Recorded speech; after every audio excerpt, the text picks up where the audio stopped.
อัตยานุภีเวนะจินปัตวิยสัพเพเตตุนิมัตตาสัพเพเตอภมังกะเลียวินาศวินังกายกรรมังวิจากรรมังเต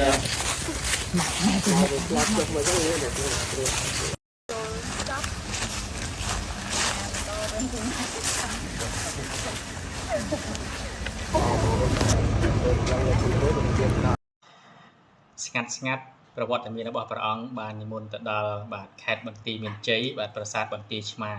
នៅថ្ងៃសៅរ៍ទី17ខែមករាឆ្នាំ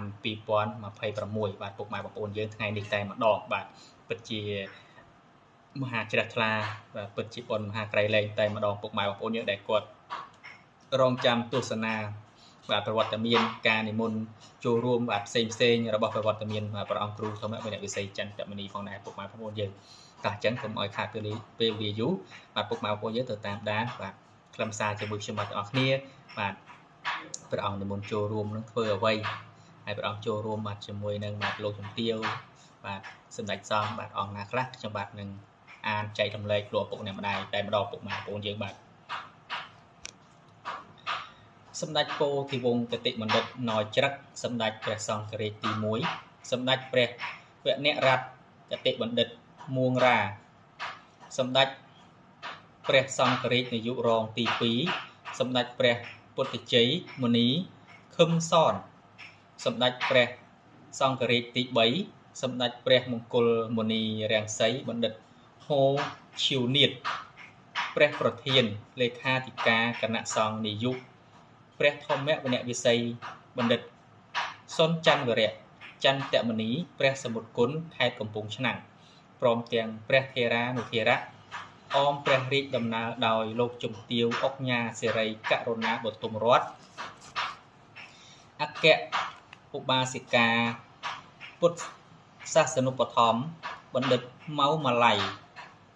កែកឹមយ៉ាននិងលោកជំទាវសេរី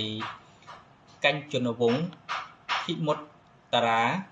អគ្គមហាឧបាសិកាពុទ្ធសាសនុបឋមកែសួនសុភីសុខា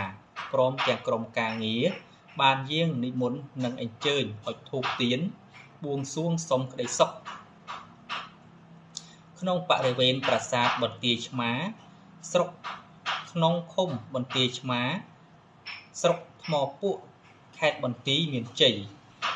សូមសុខសន្តិភាពជូនប្រទេសកម្ពុជាជាពិសេសឧទ្ទិសកុសលដល់វីរៈកងទ័ពពលីនិងប្រជាពលរដ្ឋក្នុងបុព្វហេតុការពារជាតិមាតុភូមិថ្ងៃសៅរ៍14រោចខែបុស្សឆ្នាំម្សាញ់សព្វស័កពុទ្ធសករាជ2569ត្រូវនៅថ្ងៃទី17ខែមករាឆ្នាំ2026បាទពុកម៉ែបងប្អូនយើងលោកពុកអ្នកម្ដាយដែលគាត់រងចាំទន្ទឹងបាទមើលផ្លូវបាទចង់ឃើញចង់ជួប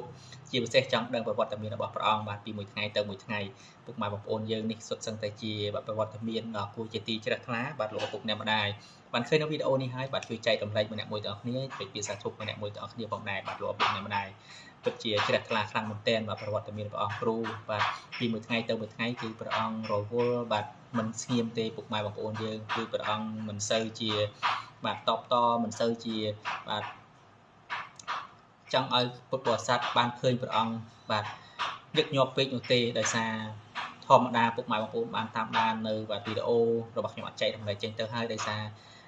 កាលណាដែលព្រះអង្គបាទនិមន្តចេញញឹកញាប់ពេកទៅបាទធ្វើឲ្យមនុស្សមួយចំនួនទូចដែលគាត់មិនពេញចិត្តហ្នឹងគាត់ចេញមកប្រតិកម្មចេញមកនិយាយចេញមកថាអញ្ចឹងទៅគឺព្រះអង្គមិនចង់ឲ្យខ្មែរនិងខ្មែរបែកបាក់សាមគ្គីព្រះអង្គចង់ឲ្យខ្មែរនិងខ្មែររួបរวมសាមគ្គីចេះស្រឡាញ់គ្នាអធ្យាស្រ័យឲ្យគ្នាអត់ឲ្យនៅគ្នាស្រឡាញ់គ្នាជាគ្រងមួយបាទរួបរวมដើម្បីមាតុប្រទេសរបស់យើងតែមួយបាទ